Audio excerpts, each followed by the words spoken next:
Bienvenidos a Cámara Responde, el programa de la Cámara de Representantes, un espacio donde los congresistas contestan las preguntas e inquietudes de los colombianos. En esta oportunidad les presento a nuestro invitado del día de hoy, el representante Carlos Andrés Amaya, representante a la Cámara por Boyacá, pertenece al Partido Verde e integra la Comisión Sexta, es ingeniero electrónico de la Universidad Pedagógica y Tecnológica de Colombia y tiene una maestría en Ingeniería Ambiental de la misma universidad. Representante, bienvenido y gracias por cumplir a esta cita con la Cámara Responde. Gracias a ti, Adriana, y pues es un privilegio poder estar acá respondiendo las preguntas de los boyacenses y los colombianos. Representante, para iniciar nuestro programa de hoy, comentémosles a los colombianos cómo fue su llegada al Congreso de la República, la trayectoria que usted ha tenido en el tema político. Bueno, pues es bastante curiosa y pues hoy todavía me sorprendo cómo estoy en el Congreso de la República y todos los días tratando de hacer las cosas bien. Era un estudiante de la Universidad Pedagógica y Tecnológica de Colombia, la Universidad Pública de los Boyacenses, líder estudiantil allí, que toda mi vida, tengo que confesarlo, odié la política profundamente por las prácticas que se hacen en Boyacá y en muchas zonas del país. Soy de un municipio muy pequeño, vi cómo los políticos se aprovechaban de las necesidades de la gente, les llevaban carne y cerveza solo el día de elecciones y con tejas y ladrillos conseguían los votos, les interesaba solamente enseñarles a cómo votar a los campesinos, pero nunca de cómo enseñarles a leer. Y en la universidad pues siempre fuimos muy críticos de la política y defendimos la universidad, llegamos a una universidad, cuando llegué al Consejo Superior como representante estudiantil, una universidad que estaba en déficit presupuestal, lideramos movilizaciones, marchas, arriesgando la vida en un país difícil donde por opinar diferente se te señala y se te amenaza de muerte por pensar y opinar diferente. Y en ese transcurso y en ese camino de defender la universidad pública, un día después de 6 días de marcha y de caminata desde Tunja hasta Bogotá, llegamos acá al Congreso de la República para poder traer la preocupación y la inquietud y la necesidad de la universidad pública de los boyacenses que necesitaba recursos.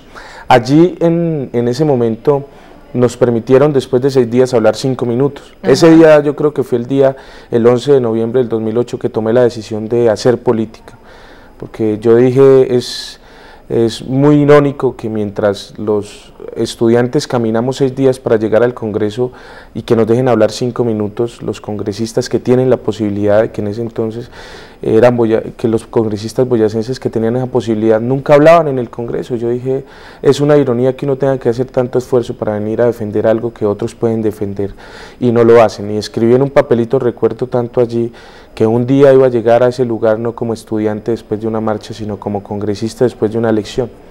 Lo que no me imaginé, Adriana, es que fuera tan pronto, ¿no? Eso fue bien difícil, pues uno espera que lo primero que tiene que ser es concejal, después diputado, tal vez alcalde y después congresista. Dio un salto pues yo grande. No había sido ni concejal, ni diputado, ni nada, apenas representante estudiantil. Y pues gracias a la voluntad popular de los boyacenses, a mis compañeras y compañeros estudiantes de la UPTC, de la gloriosa UPTC, pues pude llegar acá al Congreso a defender los intereses de los estudiantes y de los boyacenses. Esa es como la trayectoria. La primera vez en mi vida que voté fue el 14 de marzo, no porque tuviera que votar por mí, sino porque tomé la decisión de vida de participar en política. Y yo creo que la fiebre no está en las sábanas, lo malo no es la política, sino quienes en ocasiones la ejercen por intereses personales. Y estamos haciendo una labor, pues yo creo, interesante acá que ha generado que muchos jóvenes crean en la política y puedan llegar aquí a hacer las cosas diferentes. Y un elemento que me llevó también a tomar esa decisión fue el ejercicio de gobernador que hizo en ese entonces el hoy senador de la República, Jorge Eduardo Londoño, que hizo unas cosas increíbles por mi departamento. Una de ellas, alfabetizar a 67.000 adultos, enseñarles a leer a adultos, darles de refrigerio a los niños, pavimentación y bueno, muchas cosas que uno dice, si la política sirve para hacer tanta gente feliz, yo quiero dedicarme a eso. Y tomé la decisión de vida de dedicarme a hacer política y bueno, si Dios me la presta, vamos a llegar muy lejos. Y seguirá muy lejos. Representante, ya en su llegada entonces amañado con la política y además de que es el representante más joven actualmente en el Congreso, ¿eso ha tenido ventajas o desventajas? Bueno, no es una situación fácil estar en este Congreso. Cuando yo llegué, yo siempre cuento esta historia porque me parece además muy chévere contarla. Llegué y el celador no me iba a dejar entrar la primera vez que entré a pedir el carnet porque pues tiene toda la razón, ¿no? Un joven con tenis y ruana pues no tiene cara de ser congresista. Y le dije que tenía que llegar a reclamar mi carnet y él me dijo que se retirara, que ese día solo podían entrar los congresistas. Le insistí que yo era congresista, se rió y pues prácticamente me sacó. Y como digo, a veces gracias a Dios no tengo cara de ser congresista. Y pues ser joven acá, al principio con los compañeros, colegas, representantes, pues era como el joven ese que se pone una ruana y que está medio loco. Hoy día ya entienden que yo me la pongo como un símbolo de identidad, y con las intervenciones que hemos venido haciendo yo creo que me he ganado un reconocimiento, tanto así que tengo la posibilidad de llegar a la mesa directiva en el tercer año de la Cámara de Representantes, y he tenido reconocimientos importantes en el Congreso. Me han apoyado proyectos de ley, me tienen en cuenta para decisiones, y he estado aprendiendo de todos, y tengo una conclusión hoy para muchos jóvenes y colombianos. El Congreso, aunque históricamente dicen el Congreso son todos unos ladrones, hay gente maravillosa acá, yo creo que acá se hace un trabajo muy interesante. Obviamente hay gente pues que hace quedar muy mal el Congreso, pero hay gente maravillosa, y yo creo que aquí se puede hacer mucho. Ser joven significa poder demostrar que uno como joven puede hacer muchas cosas y tiene muy buenas ideas, y aparte de criticar propone, y hemos estado haciendo el ejercicio.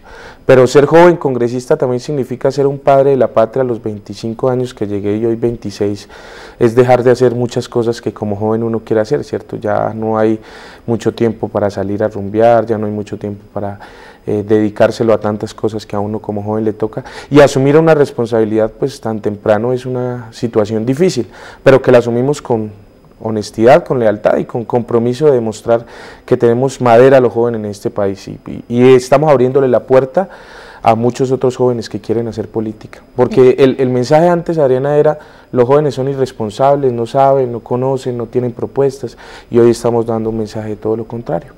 Y es un cambio de vida que realmente vale la pena, porque ha ayudado a muchos colombianos, sobre todo a toda la juventud colombiana, que hoy en día está apoyándolo, que está trabajando con usted de la mano y que tiene también inquietudes. Y vamos a iniciar entonces, representante, con la primera pregunta de los colombianos. ¿Qué ha hecho usted por las juventudes? Bueno, pues es necesario entender que cuando uno asume la responsabilidad de estar en una institución de estas, pues asume lo que siente cotidianamente. Yo siento un poco mucho lo que sienten los jóvenes. Hay varias cosas que hemos venido trabajando. El tema de pasantías pagas para estudiantes. Cuando yo salí y me iba a graduar tuve que hacer una pasantía y me fui a una empresa. Uno, no me pagaron nada; dos, me tocaba pagar los taxis para poder llevar correspondencia de la empresa; tres, a veces me cogían de recepcionista. Entonces yo dije, bueno, esto tiene que cambiar porque uno tiene un conocimiento. Entonces pasamos un proyecto de ley que ya pasó primer debate en la Comisión Sexta de la Cámara, que propone que las pasantías sea obligatorio pagarlas al sector privado y el sector público. Un salario mínimo mínimamente, ¿cierto? El 90% tecnólogos y el 80% técnicos. Y sobre todo que se les ponga a trabajar a los jóvenes practicantes en su labor, en lo que se formaron, a practicar su conocimiento y llevarlo a la práctica.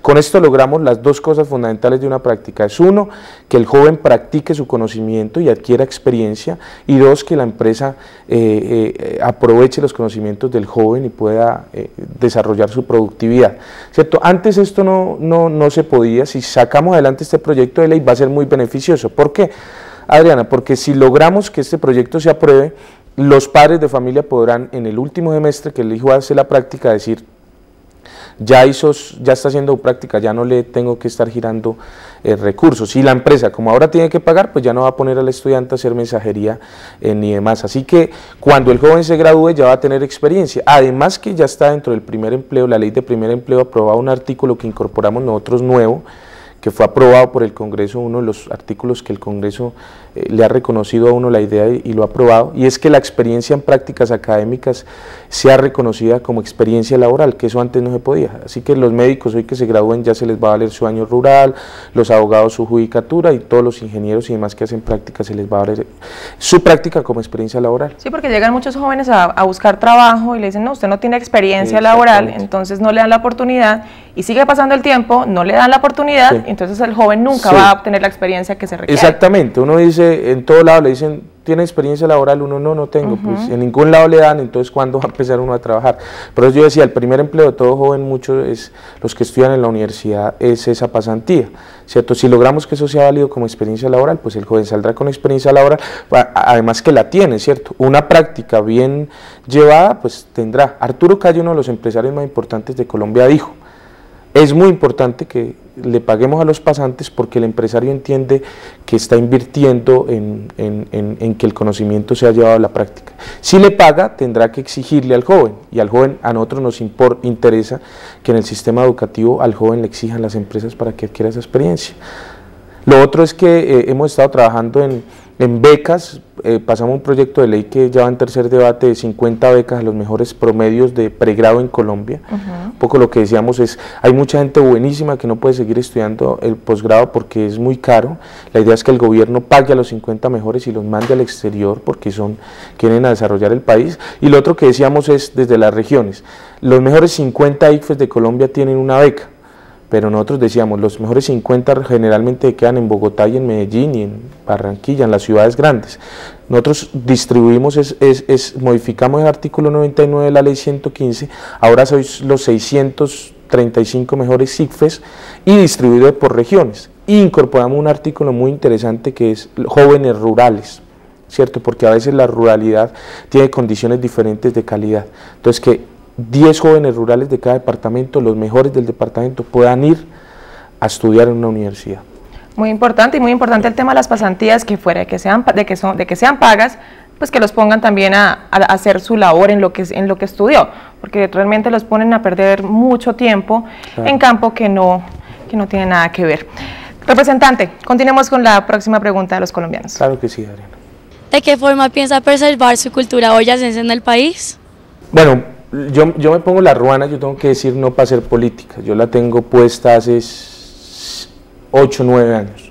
Un día mi abuela, cuando iba a entrar a estudiar a la universidad, me dio una ruana, me dijo: mijo, yo no tengo plata, ni nada que darle para que se vaya a estudiar, pero le hice esto. Ella misma tejió la ruana, motiló la oveja, la hiló, la lana, y me tejió una ruana, muy bonita, por cierto, que la tengo guardada como un tesoro especial. Y me dijo: mijo, esta ruana, aparte de cubrirle el frío, le va a cubrir los sueños, las esperanzas y las ilusiones. Y yo siempre lo recordé, y entendí que lo que necesita mi generación para que el país también mejore es reconocernos como colombianos, reconocer nuestra identidad. Yo dije: hay que recuperar la identidad de los boyacenses de usar la ruana.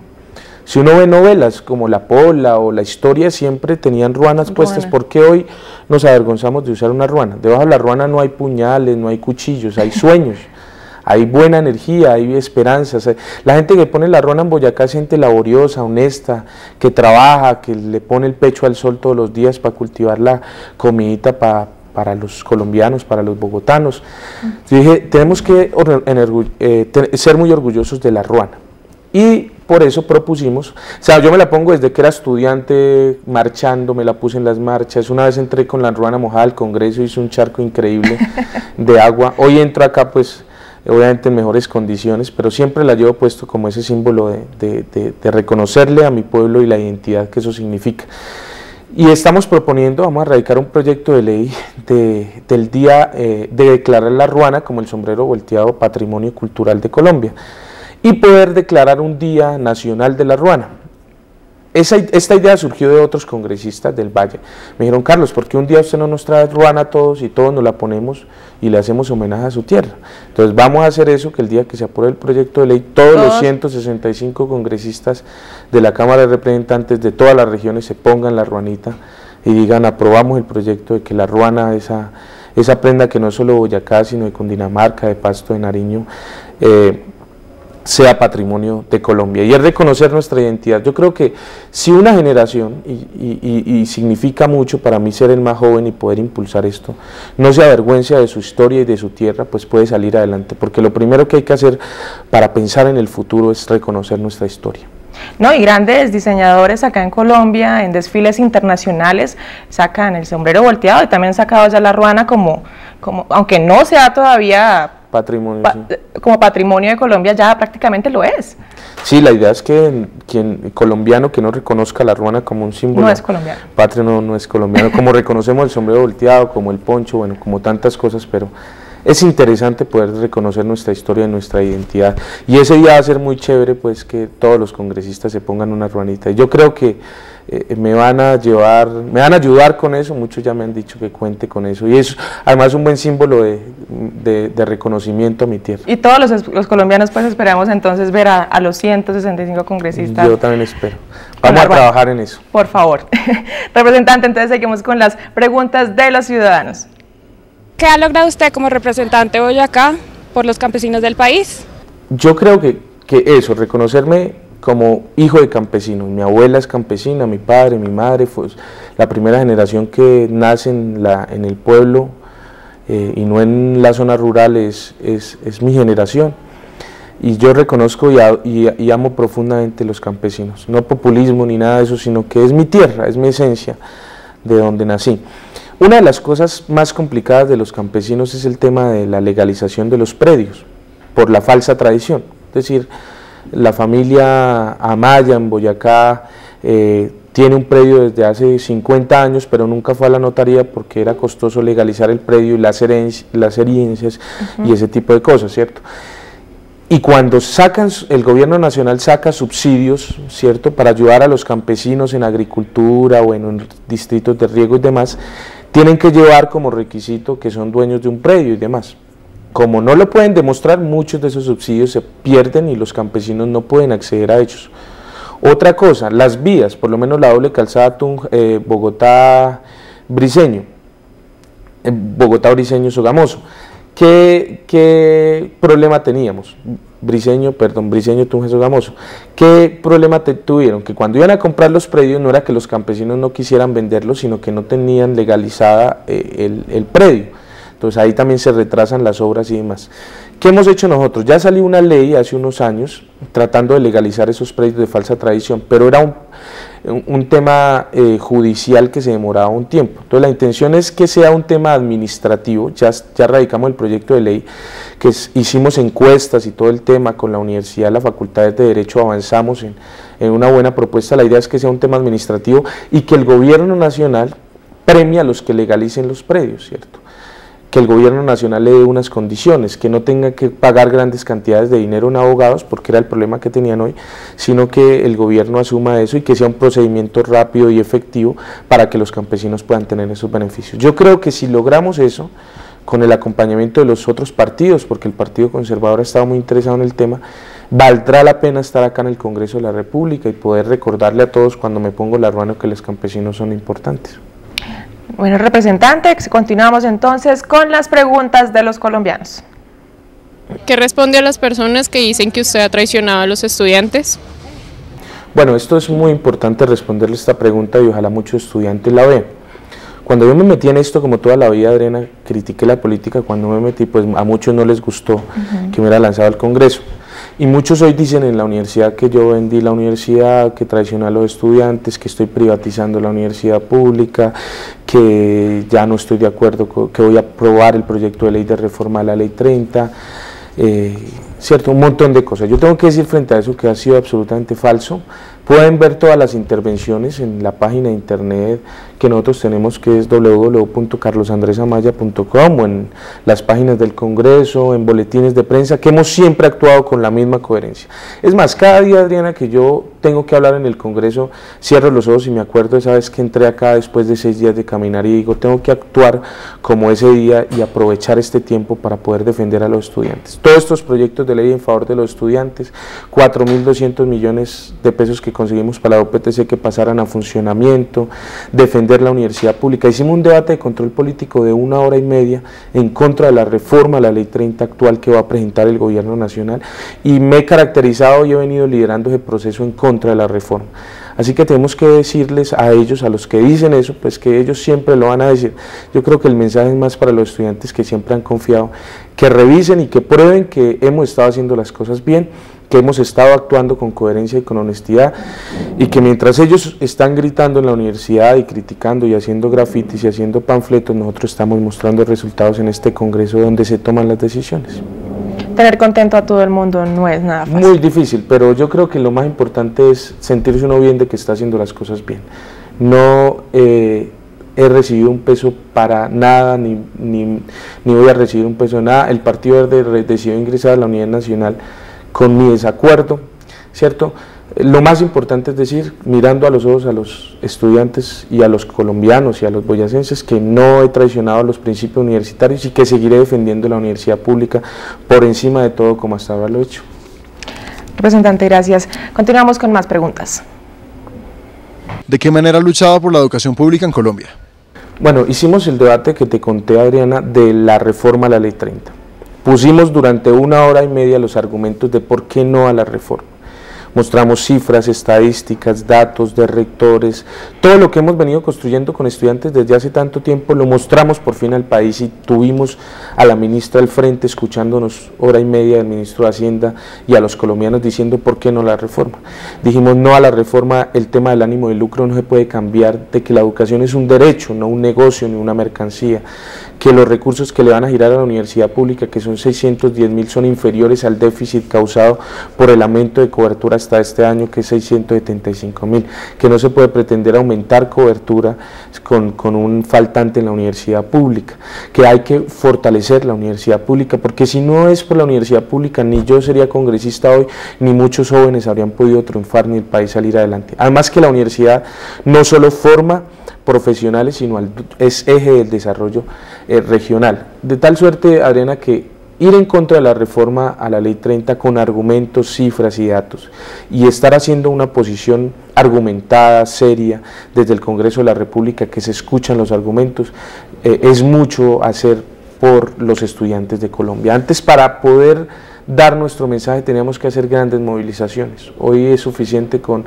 que nos aprueben un debate de control político y poderlo hacer. Y hemos estado muy pendientes de que en cada proyecto de ley que se ha aprobado no se vea afectada la universidad pública, como antes no estaban pendientes los legisladores de eso. Así que hemos seguido defendiendo la universidad pública porque, entre otras cosas, lo siento, todos esos trabajadores que hoy están en la universidad pública, profesores, estudiantes y tantas familias que se ven beneficiadas por eso, estamos con ustedes y seguiremos estando. Seguiremos defendiendo la universidad pública y diciendo en el Congreso, como cuando terminó el debate, que viva la universidad pública colombiana. Que viva la Universidad Pública de Colombia, eso lo acaba de decir, representante. Continuamos con más preguntas de los colombianos. ¿Qué iniciativa tiene para contrarrestar la deserción escolar? Sí, radicamos un proyecto de ley, Adriana, que busca generar tarifas diferenciales de transporte para estudiantes. ¿Cuál es el problema de la deserción? Ahí es otro argumento en el tema de la Ley 30. Mira, el gobierno de Uribe pasó de 24 a 37% de cobertura, o sea, de cada 100 jóvenes hoy hay 37 en la universidad, en la educación superior. El gobierno, en 8 años hizo eso el gobierno de Uribe, el gobierno actual sin nuevos recursos. El gobierno actual presente pasar de 37 al 50%, es decir, de cada 100 jóvenes, 50 jóvenes a terminar este periodo presidencial estarán en la educación superior. Hay algo loable, es que quieren incorporar nuevos recursos como nunca antes, pero son insuficientes. La deserción hoy es del 50%, aproximando, es decir, que de los 37 que hoy están en la educación superior, solamente 18 están graduándose, ¿es cierto? ¿Por qué no buscar disminuir la deserción y que de los 37 se gradúen, qué sé yo, 30 o 35 y no aumentar la cobertura? Porque si la deserción sigue igual la cifra, de los 50 que estarán en educación superior, solo 25 lograrán graduarse, mucho menor a la cifra si disminuyéramos la deserción y le saliera mucho más barato al país. ¿Cuál es el problema de la deserción? Que en la educación media es de mala calidad, que el estudiante llega a la universidad sin saber qué quiere estudiar, y el tema económico, que para mí, a mi concepto, es el fundamental. Uno, ¿cómo solucionamos el tema de la calidad? Pues hay que hacer esfuerzos allá. Dos, que durante el colegio se dicte una materia que se llame cátedra de vida, que usted llegue a 11 y diga, yo quiero ser ingeniero, abogado, arquitecto, lo que sea, para que cuando usted entre a estudiar en la universidad ya sepa en qué se va a graduar y no pierda tiempo en eso. Y lo segundo, el tema económico. Miren, no es suficiente con entrar a una universidad, a veces el tema de la matrícula es lo de menos.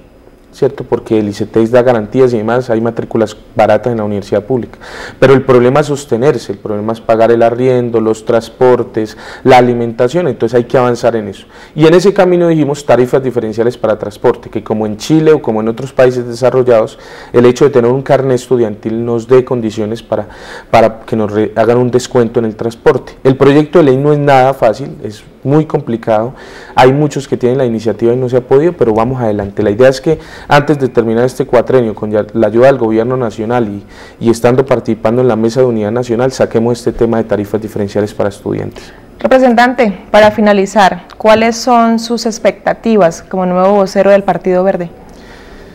Bueno, aunque no estuve de acuerdo con la entrada del Partido Verde a la unidad nacional, porque yo decía, un partido que convocó tantos miles de jóvenes y ciudadanos en torno a la educación no puede, y que levantaba un lápiz, no puede hoy acompañar a un gobierno que ve la educación como un negocio. Sin embargo, estar en la unidad nacional nos da unas condiciones de poder generar incidencia en las decisiones, y estamos ahí acompañando esa mesa de unidad nacional por decisión del partido. Yo tengo que ser respetuoso con la decisión del partido, y estuvimos con el presidente de la República, tanto así que el presidente dio la instrucción de que la reforma no se erradicara el 20 de julio como estaba previsto, sino se diera un tiempo más, y yo creo que es un beneficio que se le debe atribuir al Partido Verde, y que se puede interlocutar en muchos otros temas muy importantes para el país. El tema medioambiental, que es tan importante para el país que el partido tiene que liderarlo por ser el Partido Verde, estaremos ahí generando incidencia. Así que seguiré siendo independiente. Yo creo que estar en la mesa de la unidad nacional no lo obliga a uno a pensar como el gobierno. Por el contrario, el presidente Santos nos dijo, sean independientes, sigan generando posiciones desde allá y argumentos para enriquecer este debate. Lo haremos, seguiré siendo independiente, seguiré oponiéndome a la reforma de la Ley 30 hasta que esta no cambie y no salga de la comunidad universitaria y se llegue a un consenso desde allí. Y bueno, seguiremos construyendo país desde el Congreso de la República, desde el Partido Verde, que creo que sigue siendo alternativa, una alternativa muy importante para los jóvenes y para muchos colombianos. Representante, lo felicitamos por este gran apoyo a la educación en Colombia, que creería yo y creeríamos todos los colombianos que es la salvación y lo único que nos va a sacar de esta gran violencia que está atacando a nuestro país cada día más. Gracias por cumplir a esta cita con la Cámara Responde. Gracias a todos los que preguntaron, gracias a todos los jóvenes, veo muchos jóvenes universitarios que preguntaron, gracias por estar pendiente de nuestra gestión. Yo creo que la obligación de uno como congresista es hacerlo bien, Adriana, y la obligación de los ciudadanos es estar pendiente de lo que uno hace. No es lo que dicen por ahí en las calles, sino estar haciéndole seguimiento profundo. Y si me permites una cuña, nosotros decíamos con educación todo se puede. Lo que tú dices, la salida de este país, la salida de la violencia y de todo lo que se ha venido presentando en la educación.